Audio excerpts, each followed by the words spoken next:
This podcast is made possible by Sound Toys, makers of the award-winning Echo Boy and a full line of professional audio effects plugins. Twist, morph, drive, and push your creativity to brave new worlds with the analog attitude of Sound Toys. Hey, it's Larry Crane. Welcome to the Tape Op Podcast.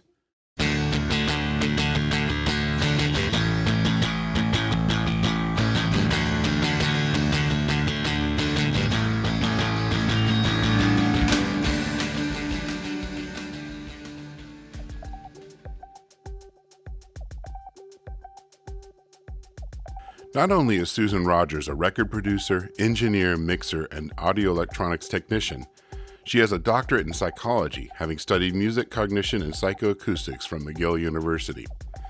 As an engineer, Susan really got her start working with Prince from 1983 to 1988, including albums like Purple Rain, Around the World in a Day, Parade, Sign of the Times, and the Black Album.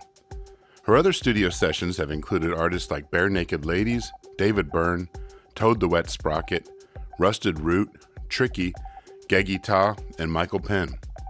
She is currently the director of the Berklee College of Music's Perception and Cognition Laboratory and is an associate professor at Berklee.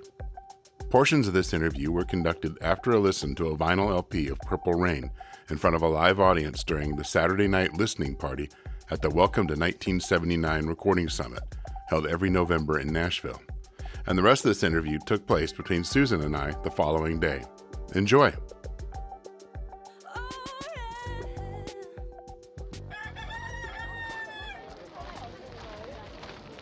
This audio recording was not originally tracked with the intent of using for a podcast. It was recorded solely for transcription for our print interview. Please forgive any balance issues, background sounds, or lack of clarity. Enjoy. We were all young then, and it's like, yeah, everybody's 24 years old, of course. You know, we didn't really get it. But listening to that, I can't think of a peer. I'm thinking of Kanye West, and I'm thinking of Michael Jackson, and I'm thinking of, I'd take any lone genius you care to name. How many? Mike Oldfield, Stevie Wonder, maybe. Stevie Wonder, right. There are people. David Bowie, right, but this is one man playing all the instruments and writing all the songs and singing all the parts with no producer and no engineer for all intents and purposes because I joined him as a tech. This is one guy. This is what you do when you take a brilliant genius, you give him a lot of money and you put him in a room with all the toys, and that's what he made. So it still amazes you to hear it all. Yeah. Yeah, that's awesome. Because you can't find examples of many parallels. And when you think about it, you hear that guitar, you hear his incredible keyboard skills, and you realize at any given moment on that record, he could do that. Like he could have filled up that record with virtuoso guitar playing, with virtuoso keyboard playing, with virtuoso singing.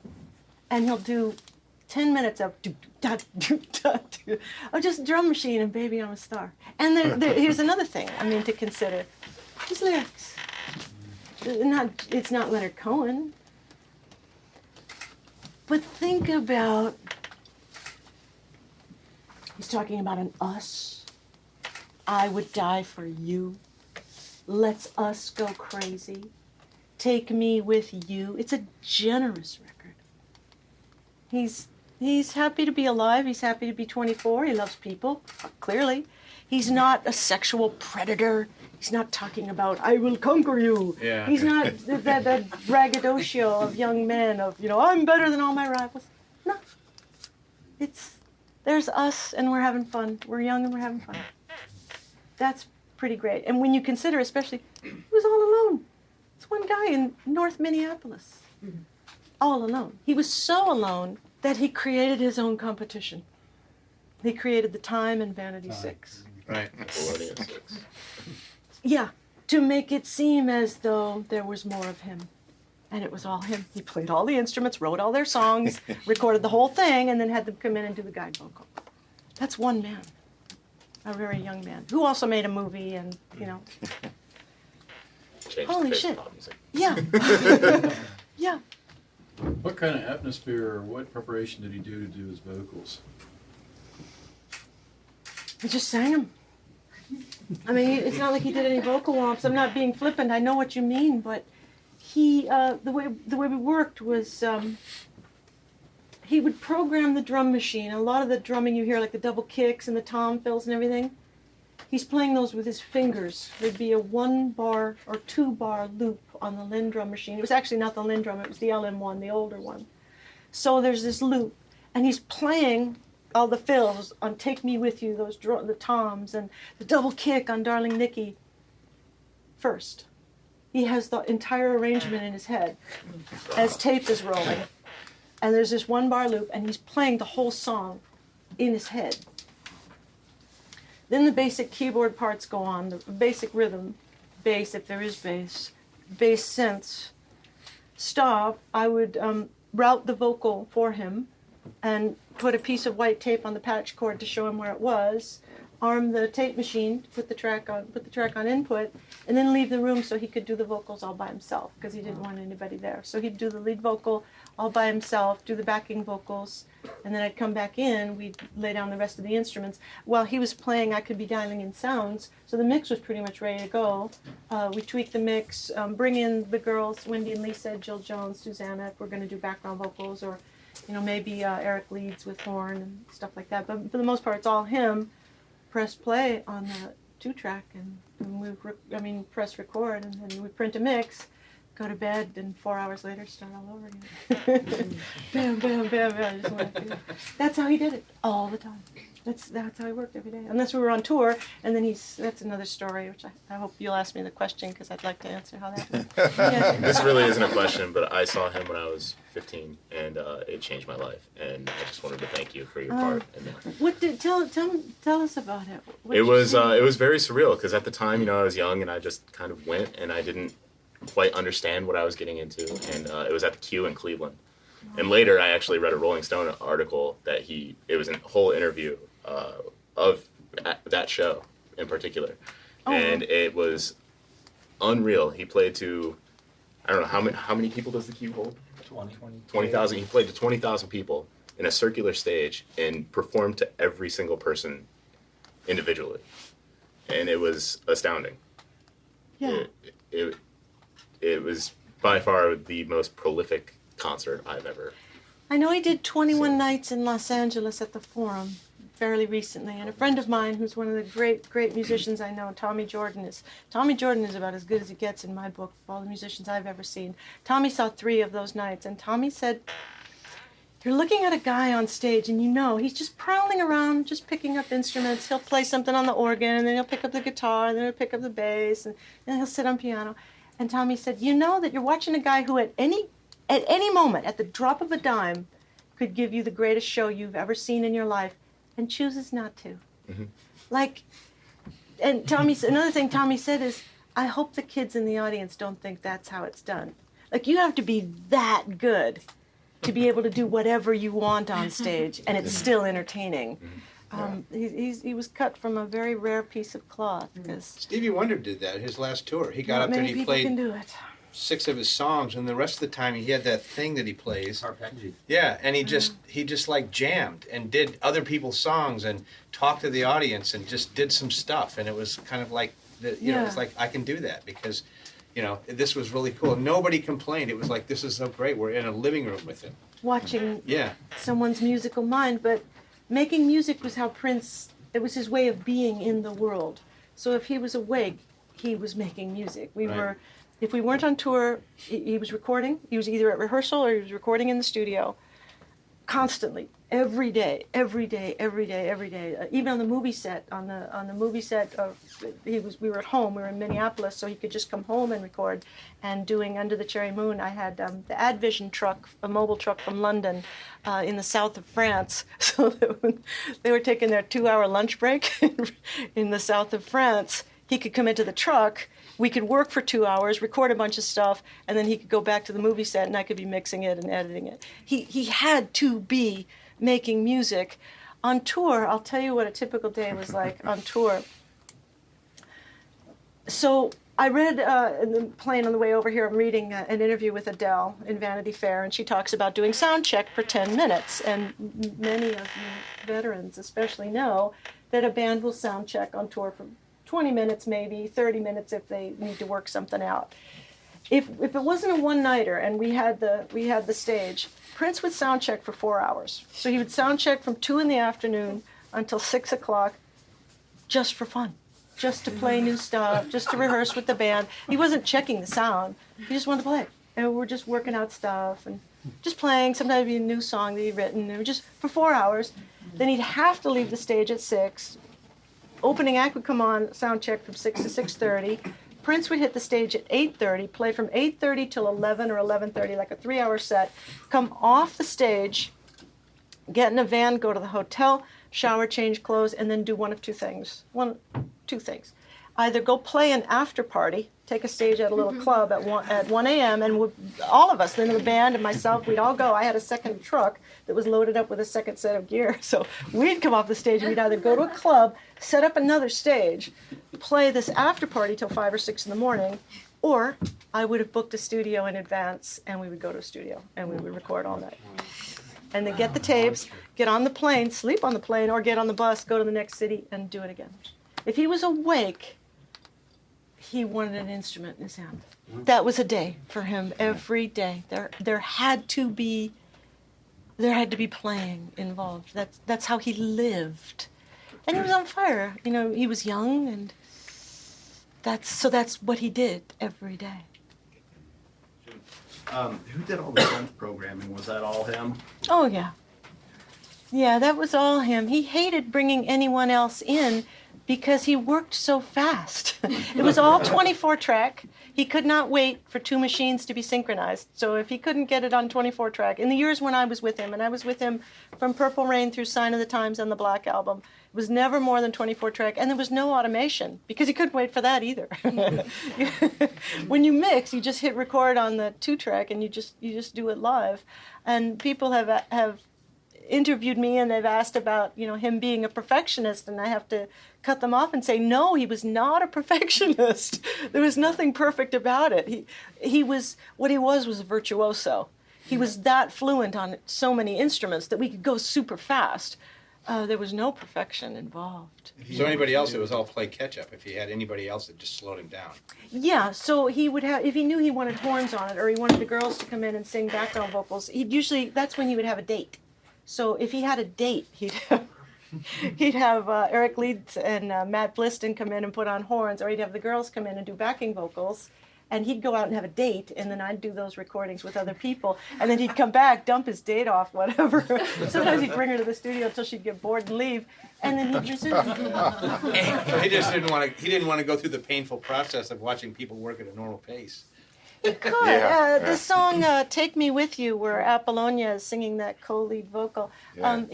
When she joined us, she replaced Vanity because Vanity had suddenly split unexpectedly, so Apollonia had to be in the movie and on the record. And he asked her, "Can you sing?" And she said, "Yeah." And he said, "Well, you need to warm up your voice." And she said, "Okay." So he left me in the studio with her to warm up her voice, and he said to me, "You record her vocal." She starts warming up and she's singing like this. Will you still need me? Will you still feed me when I'm 64? I wanted to just run and go get him and say, "Prince, we might not get this today. This might not happen." It was bad. She couldn't sing at all. And so, she couldn't, bless her heart. She was an actress, but she couldn't sing. So he came and worked with her and had the patience to coach her through line by line to get it. But normally he wasn't that patient. What's he saying at the end of side 1? Backward stuff, I actually don't remember what that is. He had a complex relationship with sex. He had a father who was a jazz musician and was very religious, and his father had very strong anti-sex views. So when Prince would have a strong statement of lust, like the song "Darling Nikki," it was usually followed by some kind of exorcism, like "Forgive me, get this out of me," and that backwards vocal. I remember at that time when we thought that backwards tracks were in the lock groove of records, and it was Satan, and it was some sort of satanic message.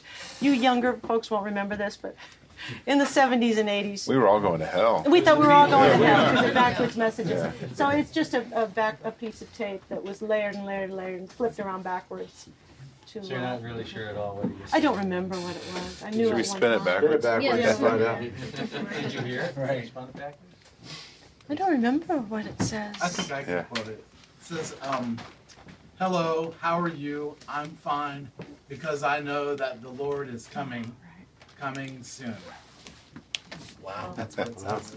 This is his way of asking for forgiveness Yeah. for having lusted in his heart Wow. and doing it in a way that was artistic. And great art comes from conflict, and he was conflicted for sure. Do you think he had lyric content in his head all the time as well, like all this? He built these songs, but do you think he knew what you wanted? About half the time he did. About half the time he'd come into the studio with a lyric already written, and he would either play a drum kit, and the lyric would be taped up on a mic stand in front of him. So he'd be reading the lyrics sometimes as he's playing the drums, or with the drum machine. Usually he did that for pop songs and ballads. But if it's just a straight up dance number, he'd lay down the groove first. I'd give him a cassette, and he'd take the cassette into the car, play it in the car, write the lyrics, come back in, sing, and then we'd finish it out. It was typically a song a day. That's how fast we went. There were rare exceptions where a song would take more than one day, but it was usually a song a day. What about some of the stuff where we hear like strings and things? Are they real strings or No, like the Fairlight? not on It's all this the Fairlight? record. No, he didn't have the Fairlight yet either. But That's it's- all yeah. Oberheim. It's Oh, the really? Oberheim synths. Wow, that's He crazy. used those. We got the DX7, and oh god, when he got that DX7, he used that thing to death. Yeah, I wish he'd kind of go back on Around the World in a Day. It's that Oh, yeah. stupid DX7, and then the. I watch it. I mean, I love that thing, but man, he overused it. And then, he got that right around. He got it right around Purple Rain. So I think the DX7 is on some of those songs. Yeah. Well, that followed up the Synclavier, which was the first FM synthesizer, and the DX7 was kind of like a light version of that. So it had things you couldn't do on any other synthesizer because it was modulation, Yeah, he loved it. frequency modulation, and that he probably had a blast with that. Yeah, he It loved was that. new. And he got a Fairlight. He had the Fairlight for Sign of the Times. You were working in LA as a tech Yeah. at the time, and then somehow you end up in Minneapolis working with Prince, installing his console, right? I was I started my career as a maintenance tech, and I worked Yeah. for Audio Industries, the late great Audio Industries in Hollywood, and we sold and serviced MCI consoles and tape machines. So Yeah. my first job was learning to repair these consoles and tape machines. Oh, that's funny. Yeah, I did that for a few years, and then I went to work for Crosby, Stills and Nash in Hollywood as their right. studio maintenance tech. They had a studio called Rudy Records, and I was their maintenance tech in my 20s. But I was a huge Prince fan. I'd been a Prince fan since I just loved R&B and soul, and I heard through the grapevine, actually through Westlake Audio, that Prince was looking for a tech, and I just said, well, then search is over because that's my job. And I talked to Westlake, and they referred me to his management. His management interviewed me, and they hired me. So Prince hired me as a tech, and the first thing I did, I was asked to do, was to pull an old console out of his home studio, install his new API, fix his tape machine, which at that time, you people my age will know how great this was, the Ampex MM1200. Oh yeah, Oh, wow. with all the Prestopino So stuff. good, so good. Oh, Yeah. it sounded so good. So we had this API, and then we had that, and at Sunset too, they had the Ampex, the MM1200. Get his stuff all ready. That took about a week. And he's doing pre-production for the movie Purple Rain at this time, and I could hear him in the piano. I was downstairs in a home studio, which was just a bedroom, and the piano was right above, and I could hear him playing Purple Rain and playing The Beautiful Ones and playing Computer Blue, just waiting for the studio to be finished.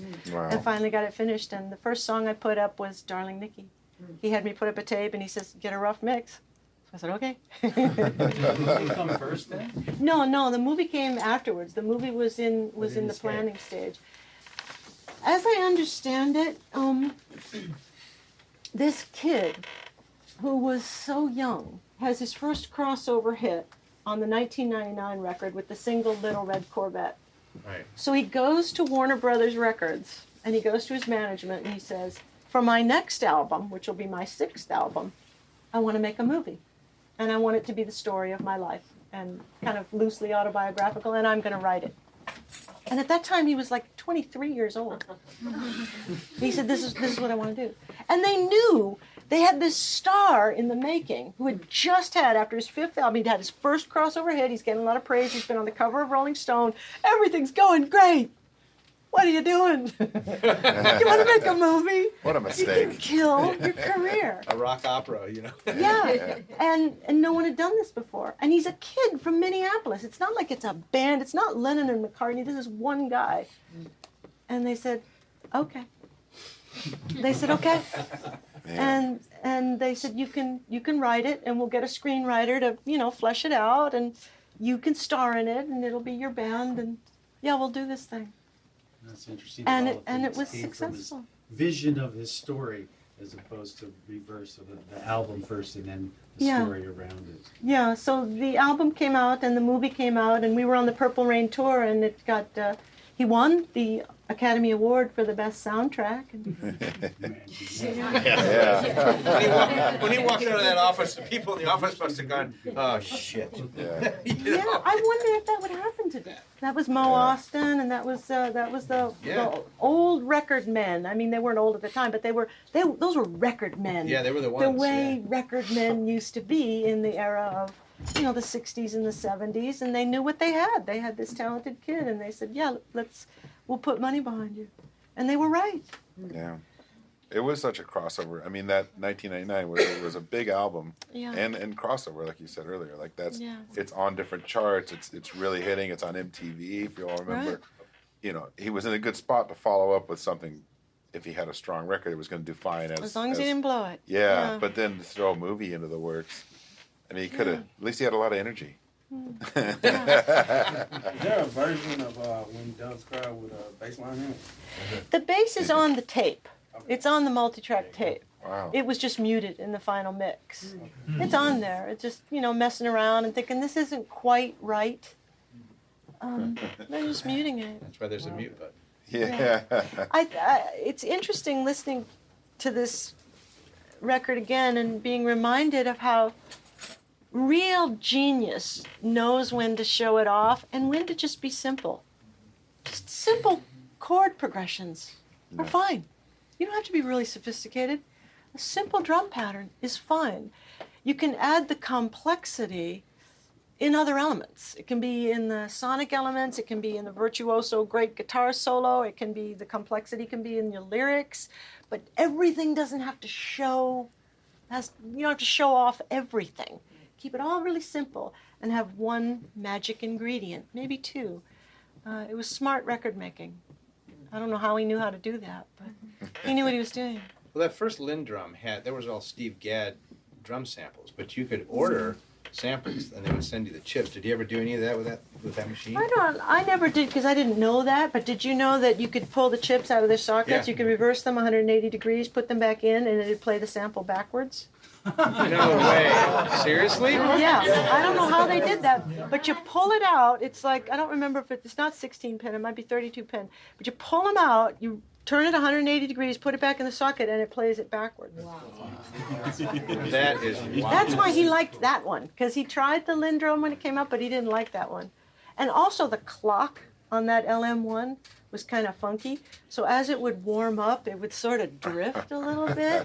It feels a little bit more human than the very, very rigid later model. Was there any other there wasn't any sequencing at all?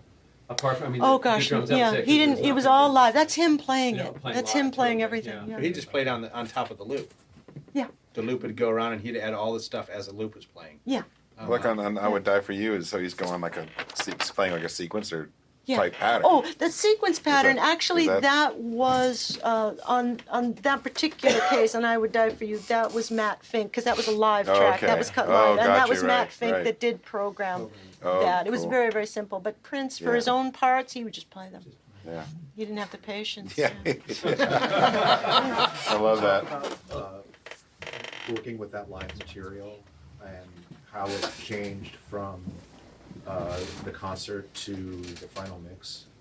So the bed track for Purple Rain, "I Would Die for You," and "Baby I'm a Star" were cut on August 3rd, 1983 in a mobile truck at First Avenue, the club. And I had been hired by him, but I hadn't yet arrived in Minneapolis. The contract had just been signed. That was recorded by David Z. I don't remember if the truck was the Dave Hewitt mobile from New York. It may have been, because we used that one a lot. But anyway, the bed track was cut, but it was drum machine, so there weren't that many open mics, because it was drum machine and it was synths, bass synth as well. So we brought the tapes back to the house, his home studio. This is all before Paisley Park was built, and we could overdub it and add vocals and add more guitar parts and synth parts and mix it at home. But he worked a lot at Sunset Sound. Before Paisley Park was built, we worked a lot at Sunset. Do you know why he picked Sunset Sound to work out of? What? I don't know. When I joined him, he had been working been. there, and he just loved it. He loved that old DiMedio is what he did. It was the DiMedio console. Yeah. And then when we planned Paisley Park, he commissioned the great Frank DiMedio to build him a copy of that console at Sunset Sound. Yeah, I built all the EQs for that console. Oh, you did? Yeah, when I owned API. So when that's right, when that new DiMedio, when Prince got the new DiMedio console for Paisley Park, Frank DiMedio came out to the house, and after he was finished with it, he swept it. That console was flat from 0 hertz to 70K. It was the signal path was all discrete circuits. There were no integrated circuits. It had transformers and everything. It was just flat. What a console! Yeah, it was Frank amazing. Was crazy. Yeah, it was a remarkable console. You may know the song "The Ballad of Dorothy Parker." That was the first. Yeah, that's the first song we did on that console. Prince was so eager to record. He finally sent Frank home. He just said, "Go home and let Susan finish it. If it's not done, just go home," because he needed to record. So Frank gets on a plane, goes home to Los Angeles. I put up tape. We record the song, The Ballad of Dorothy Parker, and I'm thinking to myself, oh my God, he's going to kill me. He's going to kill me. There's something wrong with this console. Because it sounded like this. It just sounded all muffled. Because Frank hadn't finished troubleshooting it. And I thought, I know this console is flat. What's going on? There's no high end. It just sounded awful. And I just kept thinking, any second now he's going to stop, yell at me, have a big fit, go upstairs, and then I could figure out what's wrong. But he wouldn't. He just kept going and going and going. And he kept overdubbing, and then he did the vocals, and then he just kept going, and we mixed it. And it's like a baby when you're feeding it baby food, and you keep thinking, okay, any spoonful now, this baby's going to stop. He just kept eating and eating and eating. He wouldn't stop. So he finally stopped after we mixed it, like a day later, like 24 hours later, and I finally at last. He finally went to bed. I got the voltmeter, and I saw that 1/2 of the power supplies were down. So instead of bipolar 15, we just had 15. Oh, wow. So there was one whole power, I don't know if it was positive or the negative, but one whole side was completely shot. So we had like half of the headroom, half of the frequency response. It sounded like this. But the song is about a dream. And he talks about taking a bath, a bubble bath with his pants on. It was all a dream. So yeah, he didn't care. So it just Oh my God. In a book that I read called Prince in the Studio, there's some quotes from you about when late at night you would go outside the studio while he did his vocals, and that sometimes they got a little creepy. Can you talk about that? I just remember what it was like to be on the other side of that door and hear some of those screams coming through the door. Like, did you notice the vocals? Who does that? How can you be that fearless? Yeah. And then the next day do it again. Like, he never wrecked his voice, never had surgery on his vocal cords. That's how he sang. I never saw him do vocal warm-ups, ever. But to hear that coming from under the door, and then walk in, and then just, there it is. And I'll never forget, the first song I put up for him was Darling Nikki, and he went upstairs, and he said, call me when it's ready, and I was pushing up this rough mix as his tech, like not really, I knew how the equipment worked, but I wasn't an artist as an engineer. I didn't know how to artistically use the equipment. So I'm just winging it. But I was a Prince fan, so I thought, well, this sounds good. I was just going for it. Anyway, and to push that up and to hear that, for 4 years, I was with him for over 4 years. Every new song, with only one exception, every new song, I had the experience of thinking to myself, this may be the best song he's ever done. I think this is my favorite one. I don't think there's anything better than this. This is the best one. Every damn time. There is so much stuff in that vault. There is so much stuff in that vault. So much stuff. You mentioned before him like coming up with a concept for how all the records you worked with him on, like what the flow was going to be, what the songs were going to be that were going to be on that record, and so other things would get recorded and discarded because they don't fit the flow of it. He was an old school record maker. Yeah. He was making an album. What does that mean? 35 minutes of music. That's the artistic experience, like watching a television program or a movie. He's making and releasing an album. He was smart enough to know that an album is not, your 8 most recent songs or your 10 most recent songs or even your 10 best songs. An album is a work of art that expresses what you want to say today about who you are, about your view of the world, about your view of yourself, your view of your relationship with the culture and the times and your competition.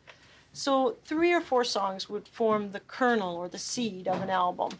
The seed of this album is obviously the song Purple Rain. Mm-hmm. I think Beautiful Ones is an important core song on this record. I think Computer Blue may be as well.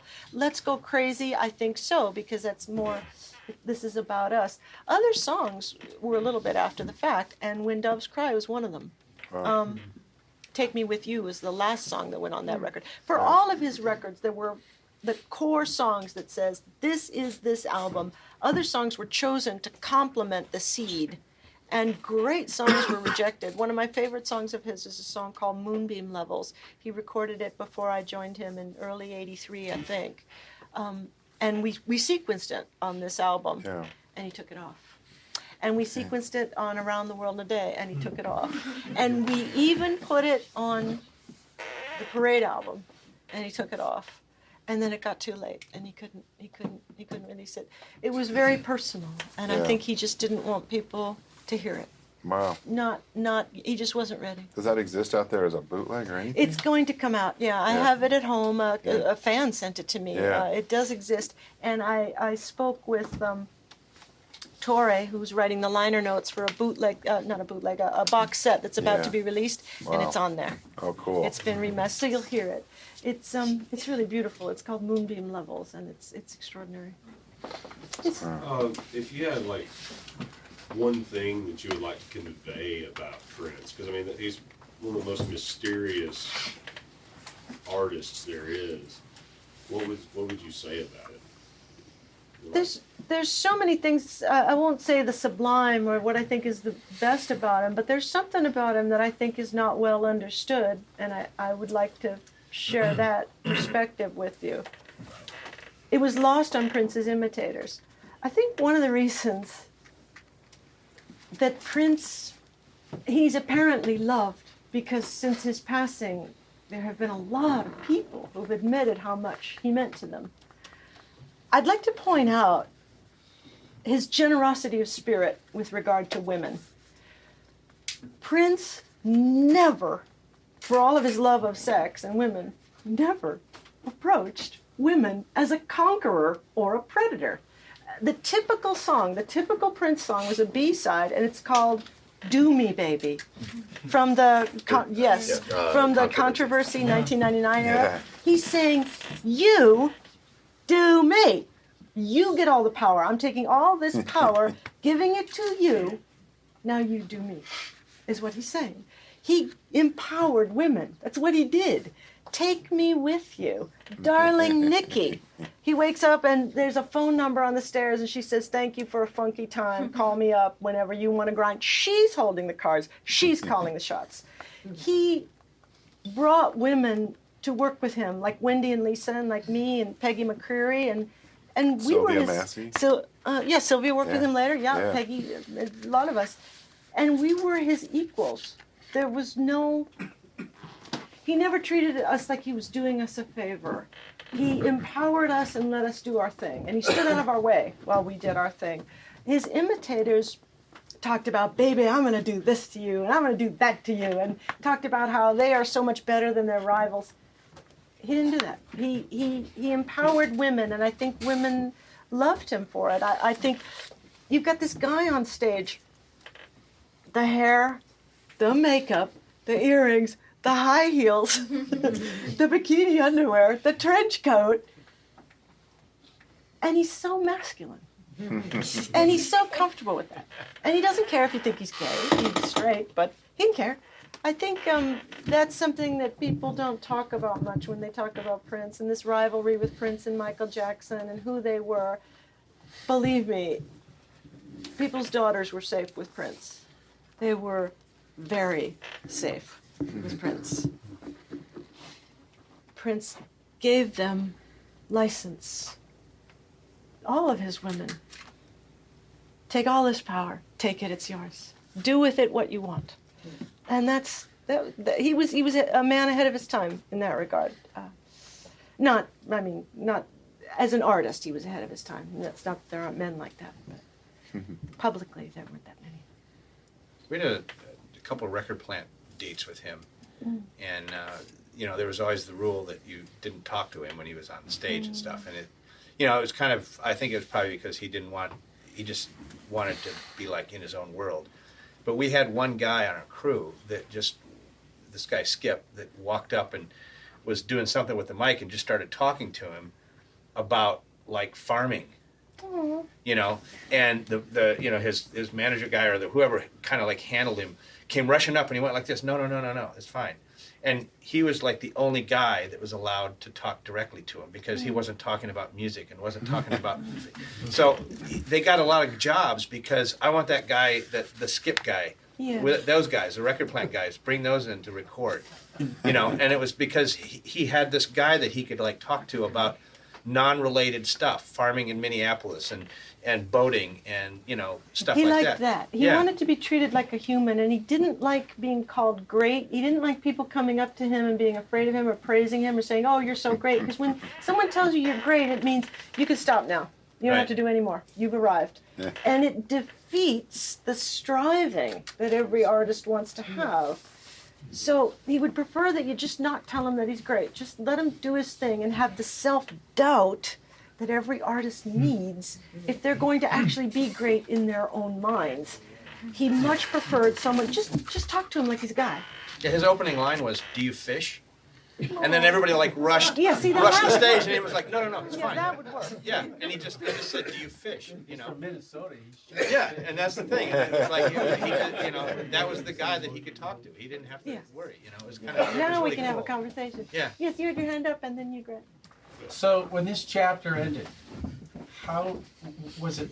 You were just tired out after down every day. Oh, there's a story. What happened? Well, we were together. We were pretty much joined at the hip because I was his full-time employee. I wasn't like an independent contractor. I worked for him, and he worked all the time. So it meant I worked all the time. I worked Christmas. I worked New Year's. I worked birthdays. And when I say like a work day was typically 20. It was typically 24. An average. 12 days. I'm not exaggerating. Was a half day off. If you only work for 12 hours, it's like, woo! I've got the whole rest of the day. It was a tour of duty, and it was near the end of my time with him. We were working on the second Madhouse record, and I was in L.A. working on the second Madhouse record. He was at home in Minneapolis because Paisley Park had just opened its doors, so now he finally had a real facility, and he had other engineers. We could now hire a staff of assistants and more engineers. So I was in L.A., and he flew out to L.A. one night, and he couldn't find me. I was on a date.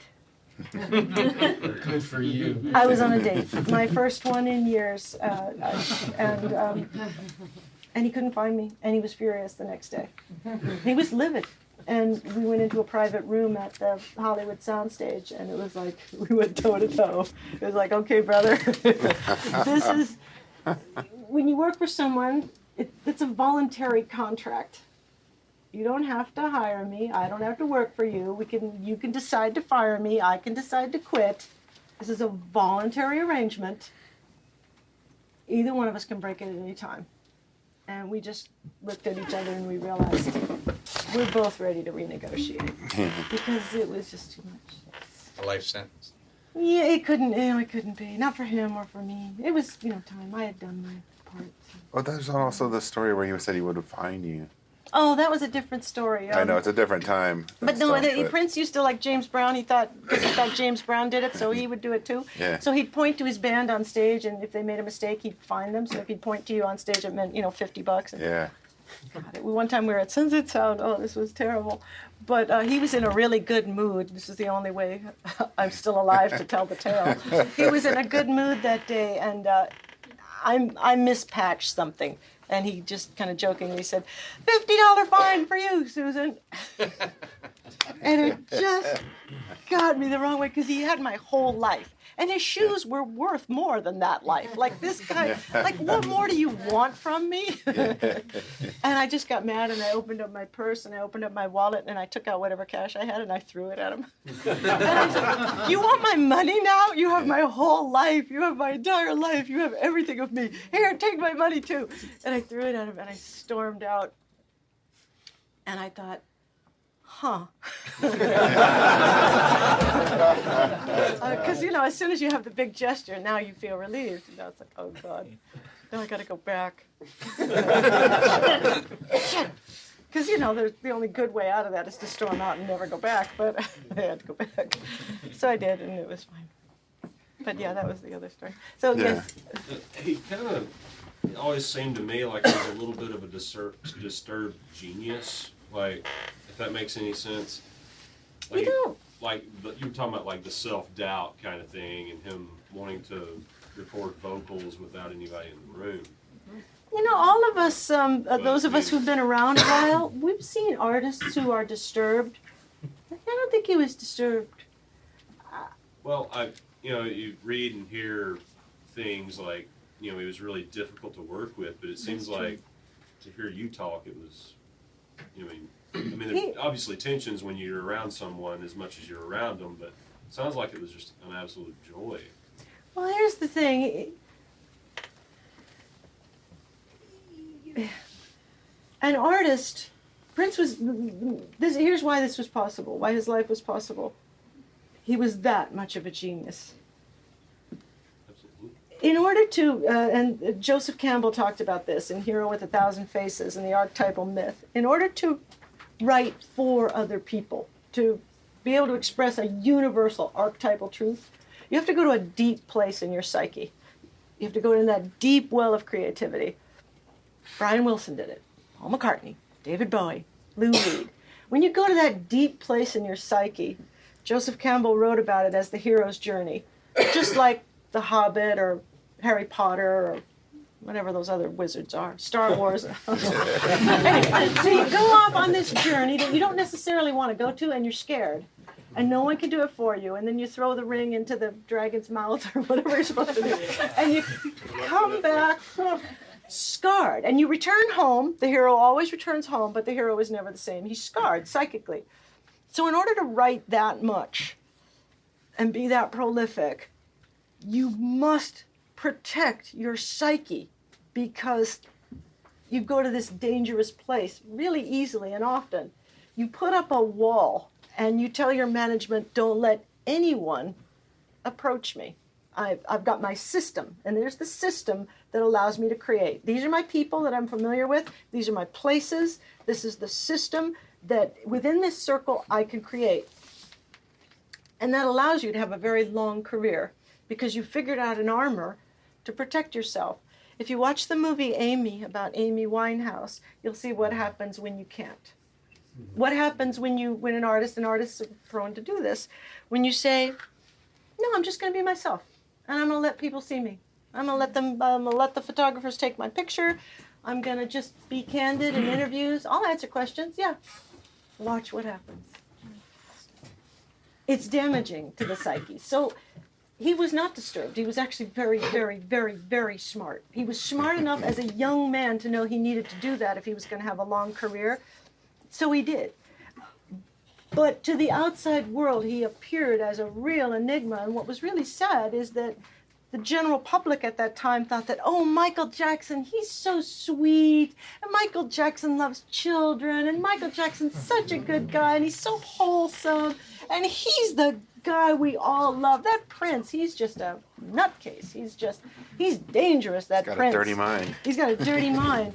And if they only knew, you know, that this man, if they only knew. But he didn't want them to know. He was okay with that. Yes. Was there a certain moment, and sometimes it's after a release, but I always like to ask people this, is like, when did you know that this record was special? Was it like after a certain song, or was it 10 years later? Was it, you know, when was, do you remember when that moment was? I was so deeply in it in order to perform my function. We heard it said earlier today, this is a service-oriented profession, and my job was to be the hands and the awake human body that kept this train rolling. So I wasn't analytical about it, not then and not even afterward. I remember working with a band in the 90s, and this band asked me, Susan, have you ever been on tour?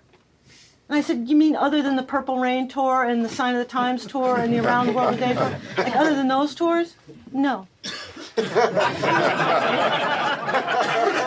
weren't even aware that I had done that, and to some extent I don't think I was either. I think it's only been since he died recently, and I've had more requests to talk about him. Only recently I've begun to realize that was a really big deal, wasn't it? But I'm not, you know, it just is what it is. When you're deeply involved in something and your role is to facilitate it, you don't necessarily have the property of being able to analyze it. But you also said that you knew, like, as you were a fan of his music anyway, and as soon as you just put up Darling Nikki, you're like, I know this is great. I knew it was great. I didn't know that everyone else would. True. I knew I loved it, but I Yeah. didn't know that it would be a hit. Yeah. I did not know that. Yeah, that's true. I mean, sometimes I think you know that something has resonance and it's so of a quality that, I mean, and you know you like it. It's, you know you are working on something special. Yeah. I knew it was extraordinary, but I was too naive to know how exceptional it was. I just was too naive. Yeah. Yes. Yeah, so I don't know how many are aware, but so now you're in a doctoral program in the neuroscience and its relationship to music. You mentioned Joseph Campbell and the hero's journey. So looking back on all this, you know, so in the hero's journey, there's a reluctance, right? Oh, I can't, you know. And so then you go into, but then you're kind of forced into it, and then there's opposition. You defeat the opposition. You reach the elixir, right? You reach the elixir, and then it's the return home. And upon the return home, and on the back end of it, you reach the opposition catches back up to you again. Okay, maybe that could be Warner Brothers. I don't know, but so and then you make it back home to the village to share it and to help others reach their point of entry into the wilderness themselves, alone. When you look back on this whole thing, working within the realms of your doctoral research now, and you look back on all this and coupling it with Joseph Campbell and the hero's journey, where would you say the opposition on the front end was, if you were close enough to him to see that, and on the back end, the opposition? Yeah. After Prince died, and just recently, I went back to Minneapolis, and there were some shows at First Avenue, the original Revolution, and Andre Simone, Prince's childhood friend, came and joined the Revolution on stage and played, played Let's Work on bass, and he played Party Up and some of that early stuff. And I got a chance to ask Andre Simone, what was Prince like when you guys were teenagers? And I said to Andre, everybody's asking this question, who was this guy? Andre, you're the one who knows. Because Prince had a tumultuous home life, and he left home. He was thrown out of his home when he was like 14, 15 years old. He was literally homeless. He had nowhere to go. So Andre's mom took him in. So Prince lived with his friend Andre. Andre said, here's how it would go. We'd come home from school, throw our books down. Andre said, I'd go down to the basement. Andre had a little recording set up down in the basement. Andre would play around with something, put on a little bass part, put on a little keyboard part. Prince would come in a little bit later, and Andre would say, "Look, Prince," when they're like 16, "look what I just did. Bad, right?" And Prince would listen to it and go, "Yeah, that's great." Then Andre would go out with his friends or go on a date or, go to bed, do his homework, whatever. The next morning, Andre would get up for breakfast. Prince would have been up all night, would hold up a cassette and say, "Look what I did." Prince would stay up all night, writing and recording. And I asked Andre, what did he want? And I asked Andre, did you guys want to be the same kind of musician? And he asked what I meant. And I said, did you want to be, I knew he wanted to be a star, did you? And he said, no. He said, none of us were that musician. That musician, the musician Prince was, wanted to be a star. He wanted to matter. So you're 24 years old, about to make your 6th album. You've been on the cover of Rolling Stone. You're about to make a movie. How much work do you have to do from the age of 16 to 24 in that 8-year period? How much work do you have to do that in 8 years? That's what that kid wanted. He wanted it that badly, that he learned to play all those instruments and write that well and record that well and sing that well and get that record deal and go on those tours and be that competitive because he wanted that badly. The others just wanted to play, just wanted to have a good time, be in a band and have a good time. And they Jimmy and Terry and Andre, they all had really good careers, Lisa and Wendy, but none of them were that guy. That force, he came from within. He was launched when the pressure of a bad home life pulls the slingshot bag that far. By the time it's released, that pressure can launch you. It can propel you very, very far, and his did. And he opened for a while. He opened for Rick James. Yeah. And he would always find out Rick's first song, and then he would close with it.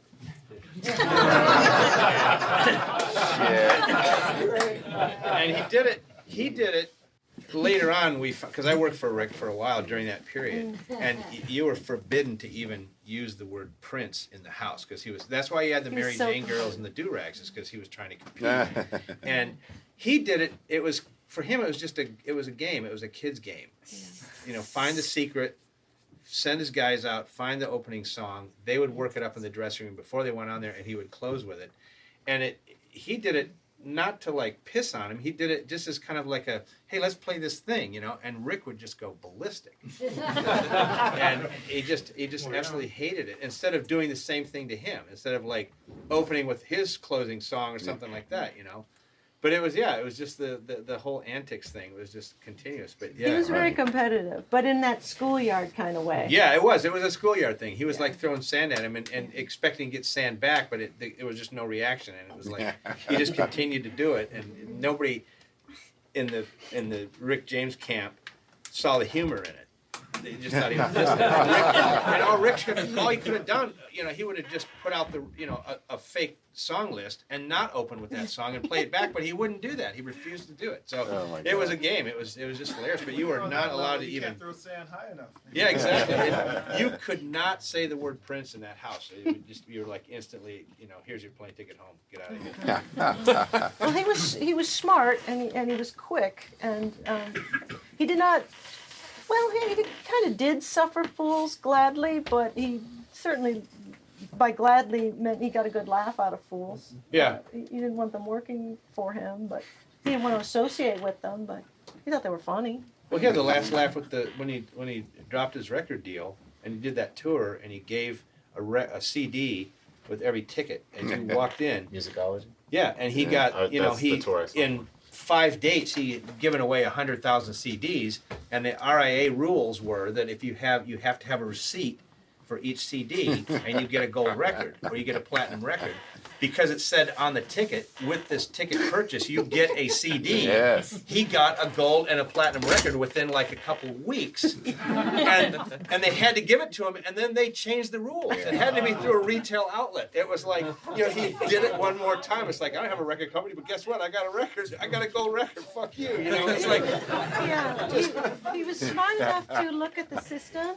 And he was smart enough to ask the question that any 3-year-old would ask, which is why. Yeah. If they say, well, you can't get out of your contract because it's a contract. He'd say why. Those are good questions. And then changed his name to a symbol because the contract said your name or any name that you change yourself to. So he changed his name to a symbol, and it was like, contract's void. Oh, man. I came here, I think, the last 5 years or so. And I've had a lot of good fun, listened to a lot of good music, laughed a whole bunch, but this is the first time I cried at the event here. This is great. Thank you very much. Thank you. I really appreciate it. Thank you for having me.